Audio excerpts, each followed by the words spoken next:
Hey there. Today I wanted to talk a little bit about something that I do in order to ensure that I don't fall prey to habit, overly structured practice, something that's become part of my path and that I use to expand and explore new territory. I call it the wild night, and I mentioned it in my last video, imposing structure where none exists. Today I'd like to talk about the wild night in a little bit more detail and offer examples, ideas for how you could incorporate something similar into your own practice, if the mood strikes you.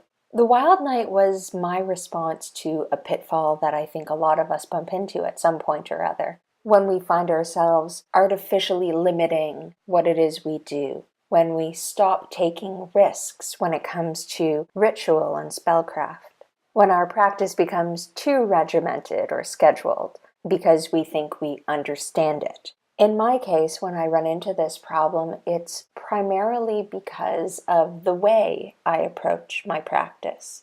I'm a big fan of hypothesizing, theorizing, and because I'm constantly attempting to apply cognitive and neurological theory to how I engage with my practice, it's very easy to start treating it like it's something mundane.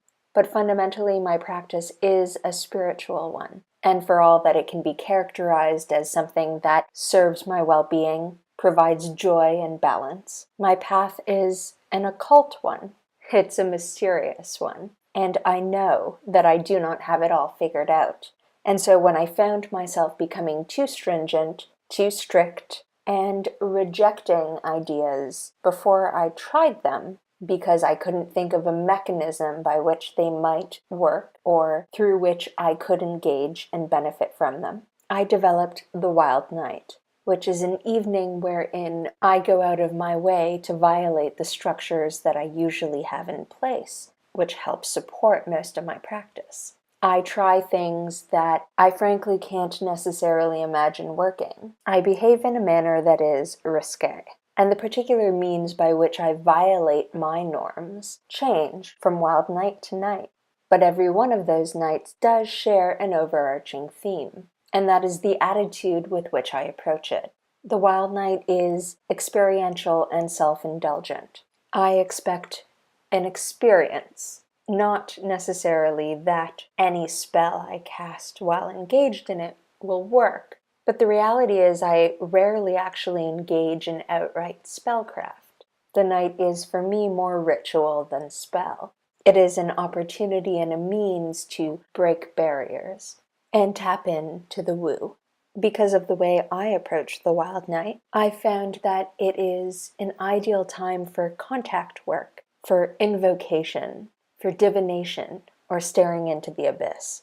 It is a night of discovery and peering into darkened corners that I don't necessarily spend a lot of time in. As the name suggests, there aren't really any rules to my wild night beyond the point of the wild night itself. And by and large, what I'm looking for is a sense of romance and thrill. Things that are a little scary or that carry an aesthetic that resonates. So for instance, I might be inspired by some old film or an old grimoire, and instead of my usual circle casting, I might enter a trance state and trace out a series of sigils, a circle, on the floor. You could do something like this with salts or sands. If you've got hardwood, I wouldn't necessarily recommend it on carpet. But another alternative is laying out a large piece of vinyl on which you can use chalk markers or chalks in order to madly draw the circle you end up building.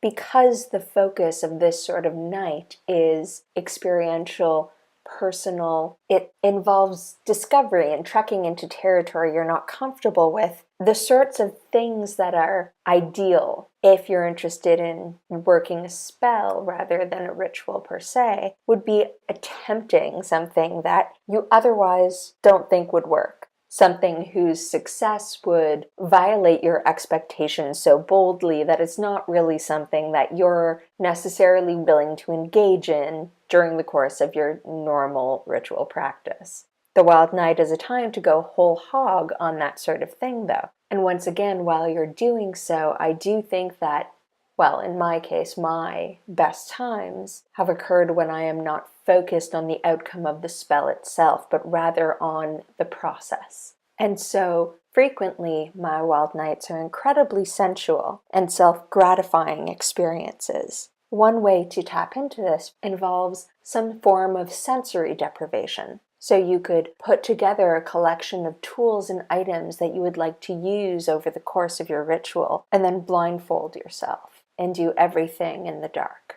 In cases like this, I recommend no candles that you are likely to knock over because, of course, house fires always less inspiring than you think they're going to be. Alternately, you can eschew visualization entirely and not only blindfold yourself, but refuse to engage the visual sense at all. Construct an entire ritual out of sound and chanting. One barred from vision, tactile experience can become quite intense. So your wild night may involve something that is entirely touch-oriented. Dance, whether standing or lying on the floor. Bonus points if you've got a lake you can float in and the ability to swim. Don't drown while you're doing this. I've spoken before about my fondness of evoking fear, of tapping into the sense of risk. A lot of us work with elementals or representatives of the four quarters during our craft. Well, one wild night may involve collecting an insect to represent each of those four quarters, and then manipulating them in turn in order to tap into the energies of those elements that you hold at arm's length. The name Wild Night isn't coincidental. It really began more than anything else as a means of delving into a rawer, less civilized aspect of self. And although many of us aspire to our higher and greatest natures, I hold humanity's animalistic side as sacred, and find that the world around me loses its intensity and charm when I ignore that side for too long. Letting yourself go raw and wild doesn't necessarily mean you have to engage in destructive behavior. It certainly doesn't mean you have to be nasty. But if you so choose, I think destruction is fair game in ritual. And so, for instance, you may beforehand engage in the production of some ritual tool that you then ritually smash and circle. And I've done so and then scried in the broken pieces. For those of you who are rather buttoned down, you may be surprised at how thrilling something as mildly naughty as breaking something that you specifically made to be broken can be. The wild night's also an ideal time to embody aspects of self that rarely see the light of day. Parts of self that you usually keep contained or hidden. Whether it's the fool, the trickster, or even the frightened child, your wild night invocations needn't be limited to deity.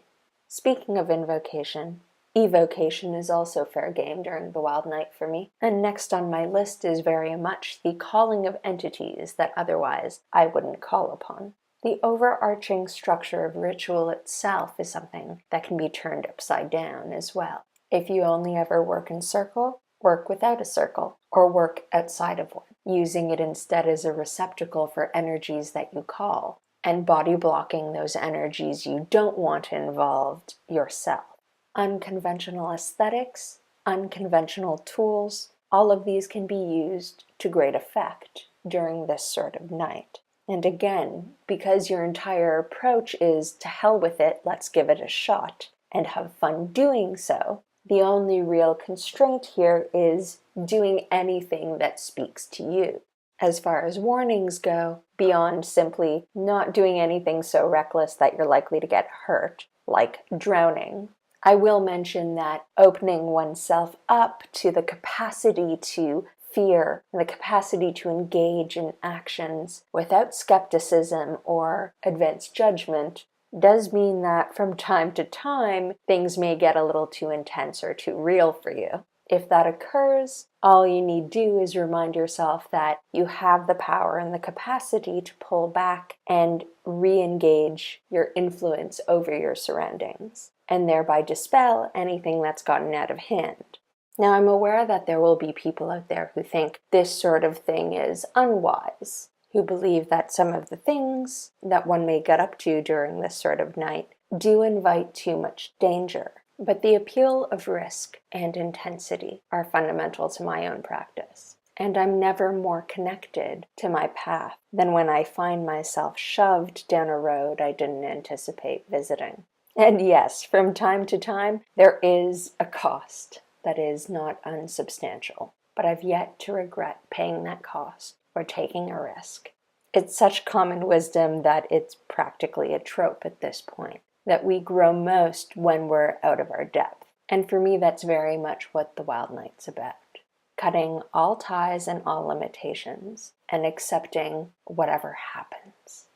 And I have my own Wild Night ritual coming up. And so in the next video I post, I'm going to chat a little bit about using one's own body as canvas in ritual and show you my process for making ritual muds that I use as body paint and give you some ideas for how to use them, what you can get out of them, and maybe even provide you a little bit of inspiration while you think about just how to bend the rules during your own anything goes ritual. Until then, thank you so much for stopping by, and I hope you have a fantastic night.